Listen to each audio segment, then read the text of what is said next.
अस्सलाम वालेकुम प्यारे बच्चों, कैसे हैं आप लोग। उम्मीद है सब ठीक से होंगे। तो आज हम अपना इंग्लिश का 8 क्लास का 8वीं क्लास का चैप्टर जो है आगे का कंप्लीट करने जा रहे हैं। आगे का लेक्चर जो कि रह गया था। तो क्लास है हमारी 8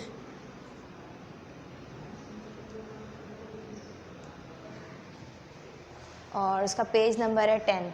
सही है, पेज नंबर 10 पर आ जाएं, क्योंकि पेज नंबर 7 से लेकर 7, 8 और 9 हमने जो है पिछले लेक्चर में कर लिया था। पिछले लेक्चर में जो है पिछले लेक्चर में उसको हमने पढ़ लिया था। तो हम आगे आज क्या पढ़ेंगे, पेज नंबर 10 पढ़ेंगे और इस चैप्टर को कंप्लीट करेंगे। तो हमने क्या पढ़ा था, हु डिड पैट्रिक्स होमवर्क, पैट्रिक का होमवर्क किसने किया। तो उस चैप्टर को आज कंप्लीट करेंगे। चैप्टर का नाम था हु डिड पैट्रिक्स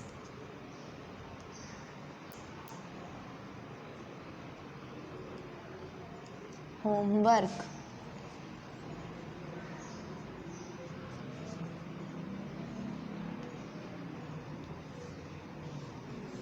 पैट्रिक का होमवर्क किसने किया था। तो एक जिसके बारे में मैं आपको शुरू से थोड़ा सा बता देती हूँ कि क्या इसका चैप्टर में शुरू में क्या था। कह रहे थे कि पैट्रिक को होमवर्क बिल्कुल भी पसंद नहीं था, टू बोरिंग। वो कहता था बहुत बोरिंग है ये होमवर्क करना। और उसके अलावा उसको क्या पसंद था, होमवर्क करने के अलावा उसको क्या पसंद था, ज़्यादा हॉकी खेलना पसंद था और बास्केटबॉल और वीडियो गेम्स खेलना उसको बहुत पसंद था। और होमवर्क करना उसको बिल्कुल पसंद नहीं था। उसके टीचर उसको कहते थे, पैट्रिक अगर तुम होमवर्क नहीं करोगे तो पीछे रह जाओगे और पढ़ाई में आगे कैसे बढ़ोगे। लेकिन वो बिल्कुल नहीं समझता था ये बात को। एक दिन जो है उसने क्या देखा, उसने देखा कि उसके पास एक कैट थी। उसकी कैट जो है एक डॉल के साथ खेल रही है। वो ये समझा था कि उसके पास एक डॉल है और वो उसके साथ खेल रही है। तो उसने क्या किया, उसने बहुत तेज़ी से जाके उसको पकड़ने की कोशिश की। तो उसने पकड़ा, जब उसने उस डॉल को पकड़ा तो उसने देखा, वो बहुत हैरान हो गया ये देख के और डर भी गया कि वो एक डॉल नहीं थी बल्कि वो एक चलता फिरता टाइनी मैन था, एक छोटा सा आदमी था। तो जिसने किस तरह के कपड़े पहने हुए थे, नीला ऊन की शर्ट पहनी हुई थी और छोटा सा एक ट्राउज़र पहना हुआ था। वो चिल्लाने लगा था, वो कहने लगा था कि सेव मी, मुझे बचाओ, मुझे इस बिल्ली से बचाओ। अगर तुम मुझे इस बिल्ली से बचा दोगे तो मैं तुम्हारी एक विश कोई भी पूरी करूँगा। मैं तुमसे वादा करता हूँ तुम्हारी एक विश पूरी कर दूँगा। तो पैट्रिक ने जो है उस बिल्ली से उसको बचाया था। फिर पैट्रिक के सारे मुश्किल का ये हल था कि कोई उसकी विश पूरी करना चाहता था, एक विश उसकी कोई पूरी करने वाला था। तो पैट्रिक ने क्या विश मांगी थी, उसने कहा था कि मेरे सेमेस्टर ख़त्म होने में अभी 35 डेज़ है। अगर तुम मेरा होमवर्क कर दिया करोगे तो यही मेरे लिए बहुत अच्छी बात है और ये मेरी सबसे बड़ी विश होगी जो तुम पूरी कर दोगे। तो जो लिटिल मैन था, वो छोटा सा आदमी था, उसका नाम था एलिफ। तो जब उसने ये बात सुनी थी पैट्रिक की, तो उसको बहुत गुस्सा आने लगा था और जो है वो गुस्से में अपनी मुट्ठी बंद करने लगा था और अपने पैर भी झटकने लगा था। लेकिन उसने कहा कि मेरी बदनसीबी है, लेकिन अब मैं क्या करूँ, अब तो मैंने तुमसे विश के बारे में कह दिया था। तो उसने गुस्से में जो है उसकी विश कबूल कर ली। और जैसा कि उसने अपने वो बात पे अपनी जो है बात उसने जो कही थी उस पर वो कायम रहा और उसने क्या किया, उसने शुरू कर दिया पैट्रिक का होमवर्क करना। लेकिन पैट्रिक के होमवर्क करते वक्त उसको क्या क्या मसले आए।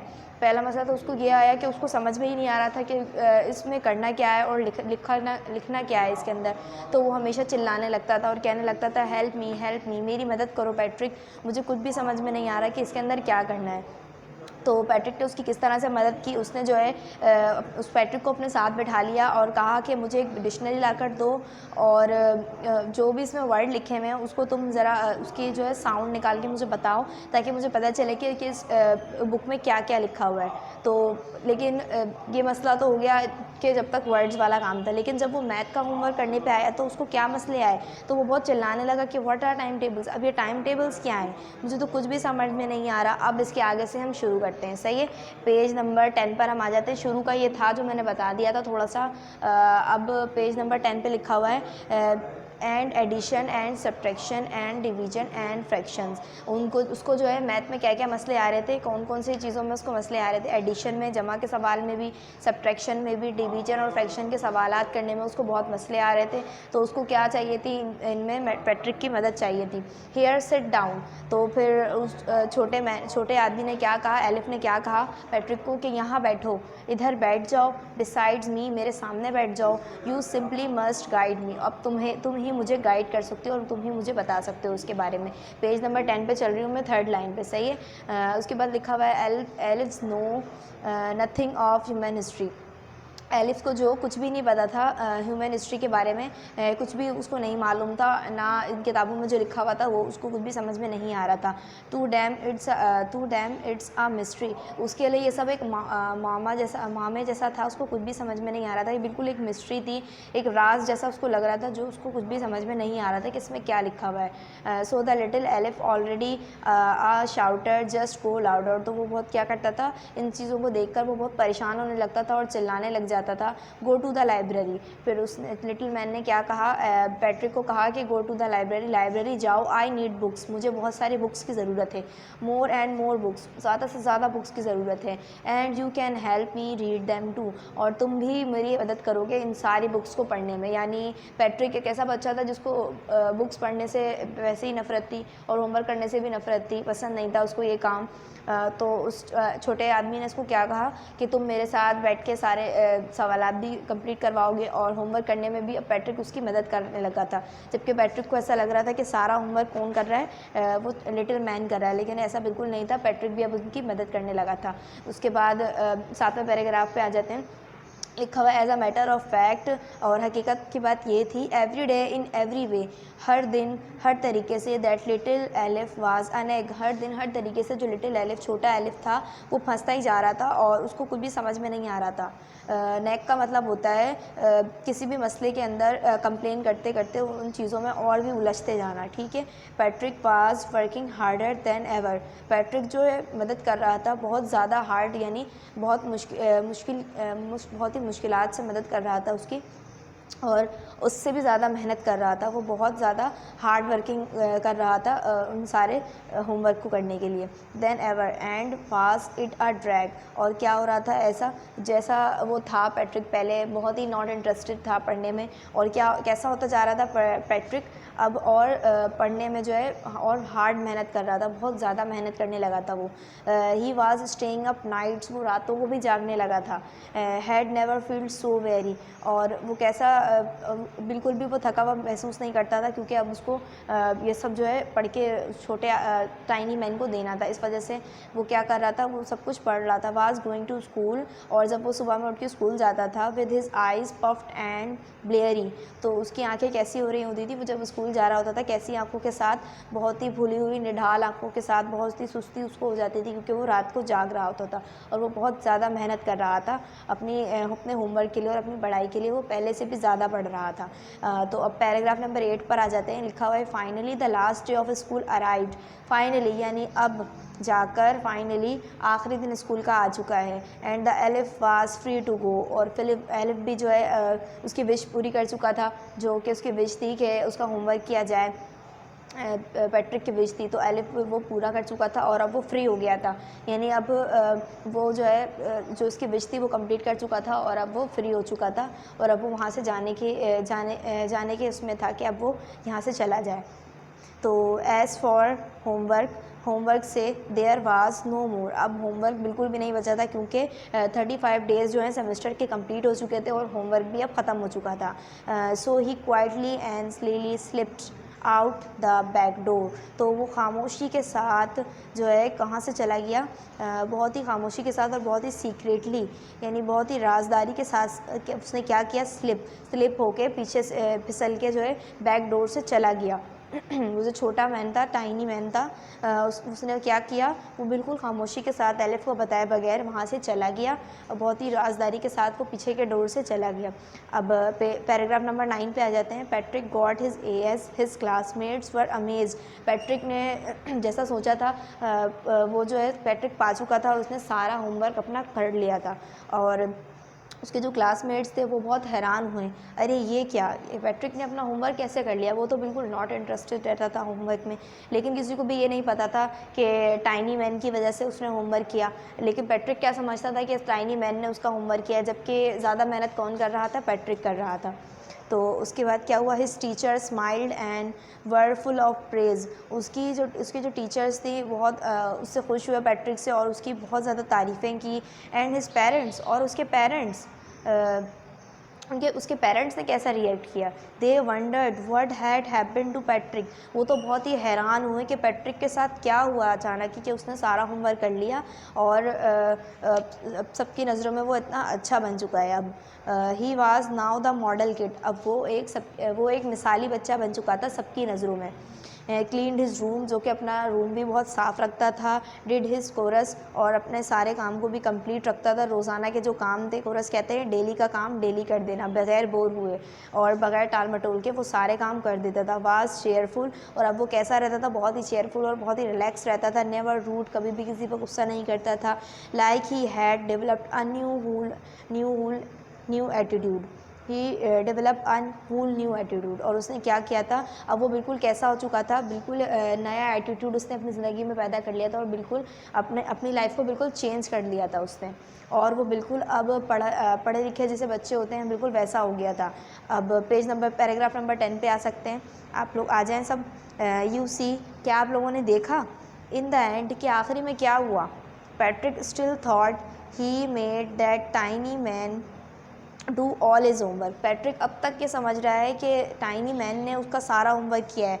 But I will share a secret, लेकिन मैं आप लोगों को एक सीक्रेट बताती हूँ, एक राज बताती हूँ कि क्या बात है वो राज की। Just between you and me, वो राज आपके और मेरे बीच में ही रहना चाहिए। It was not the elif, वो सब काम एलिफ ने ही नहीं किया था। Patrick had done it himself, Patrick ने अपना सारा होमवर्क खुद किया था अपनी मेहनत से, और अपनी ही मेहनत और लगन से उसने सारा होमवर्क किया, रातों को जाग कर। और ज़्यादा उसने उसकी वजह से पढ़ाई की, होमवर्क की वजह से, क्योंकि जो चीज़ें थी जो टाइनी मैन को नहीं पता थी, टाइनी मैन को तो कुछ पता ही नहीं था, उसको सारा कुछ उसको बता के देना पड़ता था। पैट्रिक को तो सारी बातें उसको बतानी पड़ती थी, सब कुछ उसको रीड आउट करके देना पड़ता था। तो वो उसने क्या किया, उसका तो कोई काम नहीं था इसके अंदर एलिफ का। तो उसने तो अपनी जान बचाई और वो पीछे के दरवाजे से स्लिप होकर चला गया। और सारा काम किसने किया, मतलब इसमें ज़्यादा मेहनत किसकी थी, जब एंड आया, एंड में ज़्यादा मेहनत किसने की, पैट्रिक ने की। और वो बहुत एक मिसाली बच्चा बन गया था, उसने अपना सारा काम खुद से किया था। चलें, तो सबको समझ में आ गया ये वाला चैप्टर, ये क्या हुआ था इसके अंदर। एक बच्चा था पैट्रिक, जिसको अपने काम में बिल्कुल भी जो अपने होमवर्क में बिल्कुल भी उसको दिलचस्पी नहीं थी। लेकिन फिर एक दिन उसको एक टाइनी मैन मिला, जिसने जो है उसको एक विश मांगने को कहा। तो पैट्रिक ने जो है कहा कि तुम मेरा होमवर्क कर दो 35 डेज़ तक। लेकिन उस टाइनी मैन से होमवर्क नहीं हो रहा था, क्योंकि वो जो है ह्यूमन हिस्ट्री के बारे में कुछ भी नहीं जानता था। फिर उसने क्या किया, उसने पैट्रिक को अपने साथ उसकी हेल्प करने के लिए बोला। और फिर अचानक से रफ्ता रफ्ता क्या हुआ, आहिस्ता आहिस्ता, कि पैट्रिक ज़्यादा पढ़ने लगा और ज़्यादा मेहनत करने लगा, क्योंकि उसको उस टाइनी मैन को सब कुछ बताना पड़ता था कि क्या इसमें करना है, क्या काम करना है, क्या होमवर्क करना है। तो ज़्यादा मेहनत वो करने लगा और वो रातों को भी जागने लगा। और ज़्यादा मेहनत करने के बाद जब होमवर्क के दिन ख़त्म हो गए और स्कूल का ये सेमेस्टर ख़त्म हो गया, तो उसने अपना सारा होमवर्क किया हुआ था। और क्या हुआ फिर, क्लासमेट्स की नज़रों में भी वो बहुत अच्छा और मिसाली बच्चा बन गया। उसके पेरेंट्स भी बहुत खुश हुए और उसकी टीचर भी उसकी तारीफ़ें करने लगे। और उसके बाद उसने अपनी लाइफ बिल्कुल चेंज कर ली। वो किसी के साथ भी लड़ता झगड़ता नहीं था, और वो अपना सारा काम अपने वक्त पे करने लगा था। तो आप लोगों ने देखा कि किसकी मदद से, सिर्फ एलिफ के आ जाने की वजह से ही पैट्रिक जो है बिल्कुल चेंज हो गया और उसने सारा काम अपना खुद किया, ना कि उसका काम एलिफ ने किया। सही है, तो ये आप लोगों को समझ में आ गई होगी कि who did Patrick homework, Patrick का होमवर्क किसने किया। ये एक सीक्रेट की बात है जो आपके और मेरे बीच में रहना चाहिए कि पैट्रिक का होमवर्क पैट्रिक ने खुद ने किया था, क्योंकि वो एलिफ ने तो कुछ भी नहीं किया था। एलिफ तो जानता ही नहीं था कि इस काम को कैसे करना है। सही है, तो अब आ जाते हैं पेज नंबर 11 पे। पेज नंबर 11 पे यहाँ पे सवालात रहते हैं। शुरू के 3 सवाल हमने पिछले लेक्चर में कर लिए थे, जब मैंने आपको पिछला बताया था पेज नंबर 7-8 में जो था काम, उसमें हमने शुरू के 3 सवाल कर लिए थे। और आगे के 3 सवाल आगे इस वाले पेज से रिलेटेड हैं, तो इसलिए अब हम आगे के 3 सवाल करेंगे। सही है, आगे के 3 सवाल में सवाल है हमारे पास क्वेश्चन नंबर 4 पे। सही है, क्वेश्चन नंबर 4 हम सबसे पहले उतारते हैं।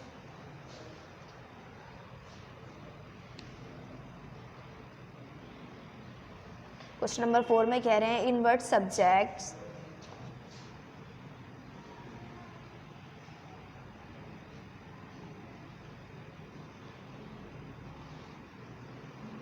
In what subjects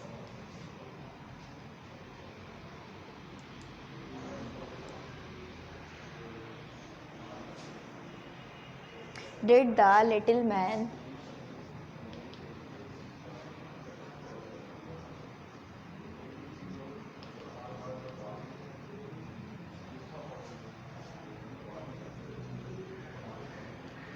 Did the little man need help to do Patrick homework? Need help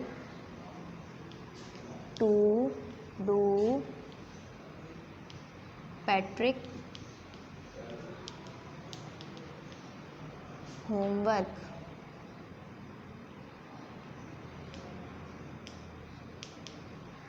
कह रहे हैं कि इन वर्ड सब्जेक्ट्स किन सब्जेक्ट्स में did the little man need, little man को यानी उस छोटे आदमी को ज़रूरत थी need help to do Patrick homework, जिसमें मदद की ज़रूरत थी छोटे मैन को पैट्रिक के होमवर्क करने की। किन सब्जेक्ट्स में उस छोटे से जो छोटा जो मैन था, लिटिल मैन था, उसमें मदद की ज़रूरत थी उसको पैट्रिक का होमवर्क करने की।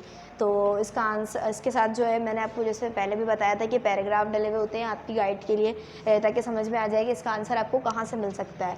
तो इस पे पैराग्राफ नंबर 5 और 6 डला हुआ है, आप लोग 5 और 6 पेज पैराग्राफ नंबर 5 और 6 देख सकते हैं अपनी बुक के पेज नंबर 9 पे जाके। सही है, तो उसमें लिखा हुआ होगा, जहाँ पर देखें, ये देखें यहाँ लिखा हुआ है he look up the word and sounded by each letters. यहाँ से जो है पैट्रिक ने मदद करना उसकी शुरू की थी। तो इसके आगे हम शुरू में पहले थोड़ी सी वर्डिंग डालेंगे। The little man need help, शुरू में लिखेंगे आप लोग कि the little man need help, the little man को, छोटे आदमी को मदद की ज़रूरत थी किन चीज़ों में, किस चीज़ में ज़रूरत थी। The little man need help to Patrick, छोटे आदमी को किसकी ज़रूरत थी, पैट्रिक की मदद की ज़रूरत थी।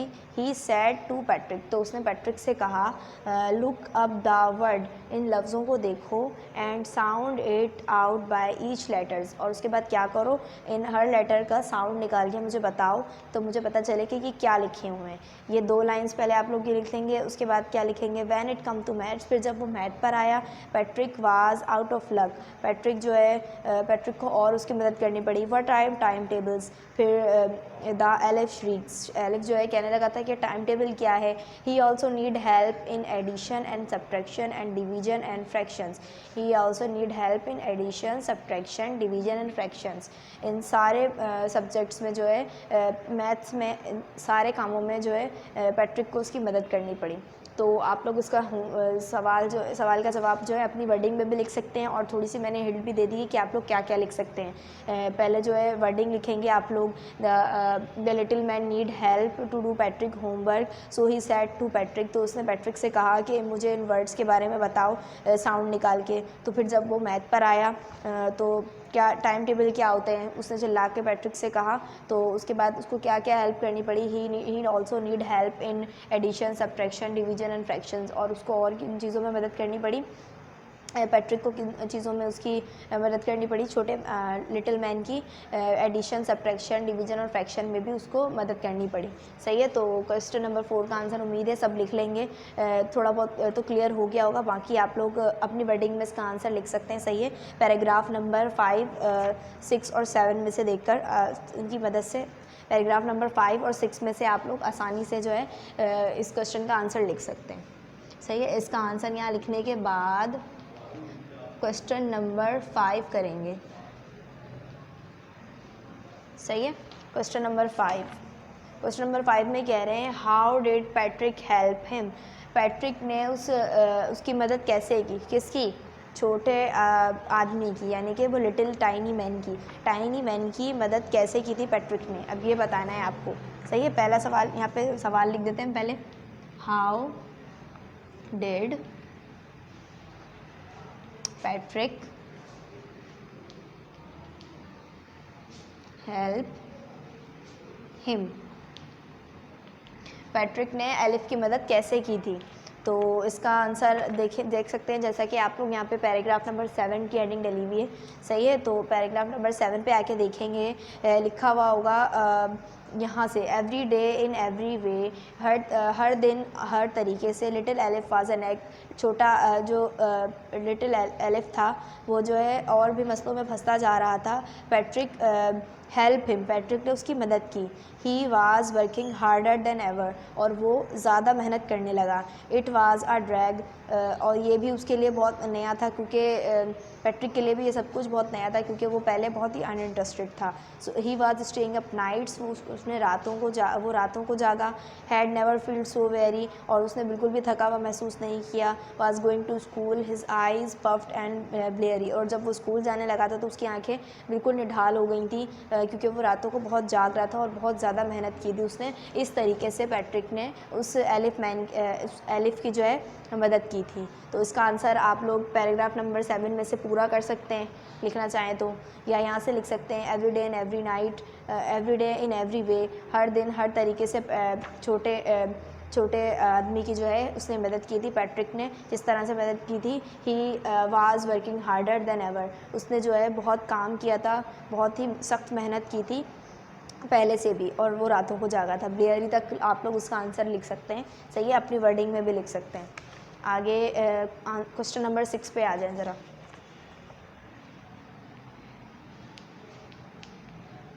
क्वेश्चन नंबर 6 में कह रहे हैं कि who do you think did Patrick homework, आपको क्या लगता है कि पैट्रिक का होमवर्क किसने किया?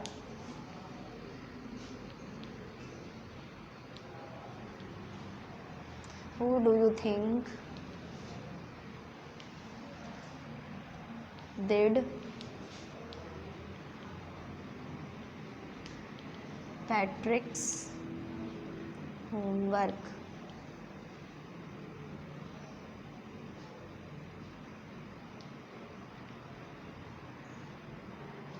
आपको क्या लगता है कि पैट्रिक का होमवर्क किसने किया? आ लिटिल मैन, क्या उस छोटे आदमी ने, क्या उस टाइनी मैन ने?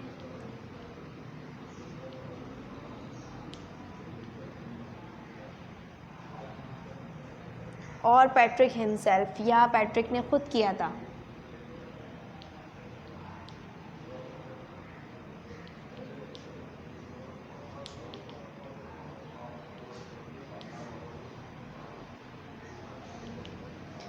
तो सवाल में कह रहे हैं who do you think did Patrick homework, did Patrick homework, आपको क्या लगता है कि पैट्रिक का होमवर्क किसने किया था? द लिटिल मैन ने, और पैट्रिक हिमसेल्फ, या पैट्रिक ने खुद किया था? Give reasons for your answer. अब आपको एक रीज़न देना है, बताना है, अपनी वर्डिंग में एक रीज़न इसके नीचे लिखना है कि कैसे पैट्रिक ने अपना होमवर्क खुद किया। आपको क्या लगता है कि किसने होमवर्क किया? अगर आप इसमें लिखेंगे Patrick do himself his homework, तो आप इसमें अपनी वर्डिंग में जो है ख़ुद से एक रीज़न देंगे कि कैसे और क्यों और किस तरीके से पैट्रिक ने जो है अपना होमवर्क खुद से किया। तो इसका जो है आप लोग आंसर आसानी से पैराग्राफ नंबर 9 और पैराग्राफ नंबर 10 में से ढूंढ सकते हैं, सही है। तो इसको अपनी वर्डिंग में आप लोगों को लिखना है।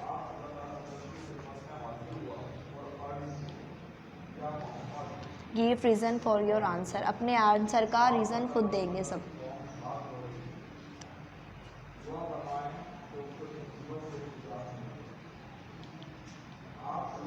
सही है, उम्मीद है कि सब रीज़न लिख सकेंगे पेज नंबर 9 और 10 में से, या आप लोग reason page number 7 page number कह रही हूँ, पेज नंबर 9 नहीं 10 नहीं, पैराग्राफ नंबर 9 और 10, पेज नंबर 10 है लेकिन पैराग्राफ नंबर 9 और 10 में से आप लोग आसानी से ढूंढ सकते हैं इसका आंसर।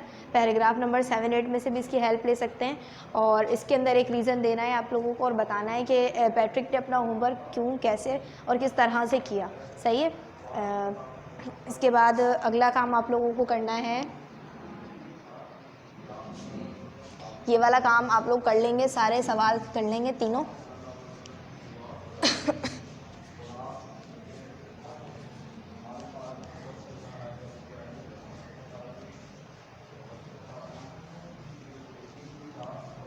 इसके बाद आप लोगों को होमवर्क में करने हैं ब्लैंक्स बना के लानी है घर से, सही है।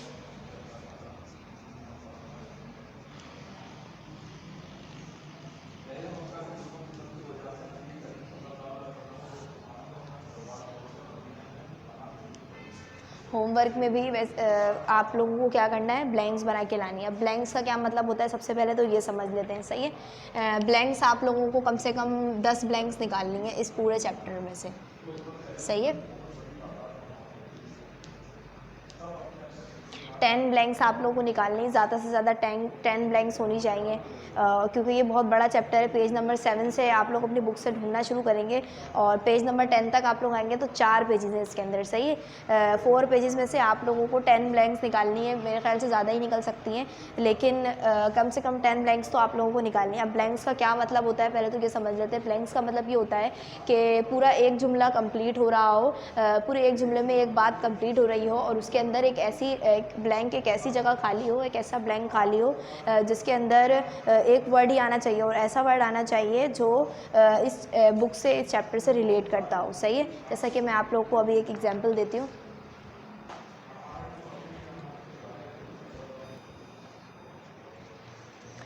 अच्छा भाई, तो ब्लैंक्स का मतलब मैं आप लोग को बता रही थी। ब्लैंक्स का मतलब ये होता है कि एक पूरी बात इसमें कंप्लीट हो रही हो, एक पूरा जुमला कंप्लीट हो रहा हो और उसके अंदर जो वर्ड आ रहा हो उसकी मदद से उस जगह पे ब्लैंक जो आ रहा हो उस जगह पर क्या हो, पूरा जो जुमला है वो कंप्लीट हो जाए। जैसे मैंने यहाँ पे एक आप लोग को ब्लैंक्स की एग्जांपल दे देती हूँ। मैं लिख रही हूँ, Patrick never did his dash। Patrick नहीं करता था अपना डैश। क्या नहीं करता था वो, सबको पता है क्या नहीं करता था वो, होमवर्क नहीं करता था। अब यहाँ देखें, एक वर्ड मैंने यहाँ पे ब्लैंक एक ऐसी जगह छोड़ी कि जो भी वर्ड यहाँ पर आएगा उससे पूरा जुमला भी कंप्लीट हो रहा है और पूरे चैप्टर में जाहिर है बात किसकी हो रही थी कि वो पैट्रिक क्या नहीं करता था, अपना होमवर्क ही नहीं करता था वो। तो इस तरीके से इस चैप्टर से रिलेटेड वो बात है क्या है, इसके अंदर जो यहाँ पर वर्ड आना चाहिए वो एक ही ऐसा वर्ड है क्योंकि वो क्या नहीं करता था, होमवर्क नहीं करता था। तो इस चैप्टर से रिलेटेड एक ही वो वर्ड है जो इसके अंदर आ सकता है, क्या आ सकता है, होमवर्क आ सकता है। तो आसानी से ये जुमला मतलब ये जो ब्लैंक है आप लोग फिल भी कर सकते हैं, सही है। तो समझ में आ गया सबको। ब्लैंक का मतलब ये होता है कि पूरा एक जुमला कंप्लीट हो रहा हो और उसके अंदर एक ऐसा वर्ड आना चाहिए जो कि चैप्टर से रिलेटेड होना चाहिए और बिल्कुल सही आए, सही है। तो पहला एक ब्लैंक तो मैंने आप लोग को पढ़ के बता दिए, बाकी के 9 ब्लैंक्स आप लोग को खुद से बनानी है, यही आपका होमवर्क होगा। इसके बाद ब्लैंक्स बनाने के बाद आप लोगों को MCQs भी बनाने हैं, सही है।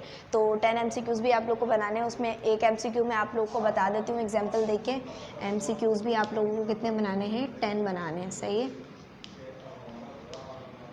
उसमें मैं आपको एक MCQ की भी एग्जांपल देके बता देती हूँ कि क्या करना है आप लोग को। जैसे मैंने यहाँ लिखा पैट्रिक्स कैट, यानी पैट्रिक की कैट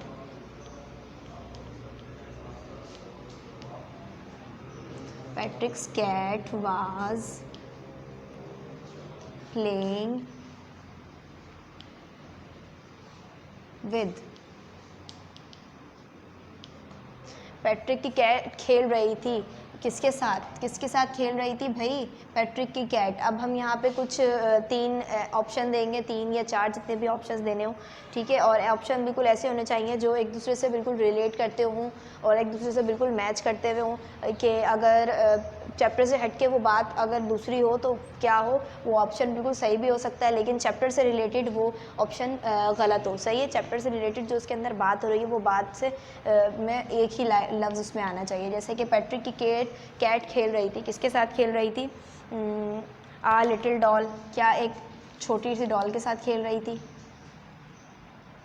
ऑप्शन 1 मैंने यहाँ रखा, ऑप्शन बी में मैंने यहाँ रखा विद आ टाइनी मैन, क्या वो एक टाइनी मैन के साथ खेल रही थी। या ऑप्शन सी मैंने यहाँ पे एक और रख दिया है विद आ टॉय, क्या वो किसी टॉय के साथ खेल रही थी। तो देख रहे हैं आप लोग 3 यहाँ पे मैंने ऑप्शन रखे जिसमें से विद आ लिटिल डॉल नहीं लिखा मैंने यहाँ, विद आ लिटिल डॉल।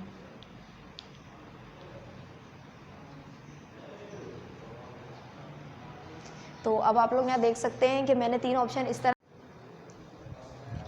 जी, तो आप लोग को समझ में आ गया ना कि किस तरह से बनानी है ये एमसीक्यूज़, सही है। तो इस तरह से बनानी है कि बाकी के 3 ऑप्शन बिल्कुल सही हों, लेकिन इस चैप्टर से रिलेटेड जो बात इसमें सही है उस पर टिक लगानी है। जैसे कि पैट्रिक की कैट किसके साथ खेल रही थी? एक लिटिल डॉल के साथ खेल रही थी, क्या एक छोटी डॉल के साथ खेल रही थी, या टाइनी मैन के साथ खेल रही थी, लेकिन या फिर किसी खिलौने के साथ खेल रही थी। लेकिन पैट्रिक जो है ये समझ रहा था कि वो लिटिल डॉल के साथ खेल रही है, लेकिन ऐसा बिल्कुल नहीं था। उसकी कैट किसके साथ खेल रही थी? ये टाइनी मैन के साथ खेल रही थी। तो सही ऑप्शन इसमें क्या है? Tiny man. इसी तरीके से आप लोगों को एक तो मैंने एग्जांपल दे के बता दी है, बाकी के आप लोगों को 9 एमसीक्यूज़ खुद से बनाने हैं और यही आपका होमवर्क है, ठीक है? अल्लाह हाफ़िज़।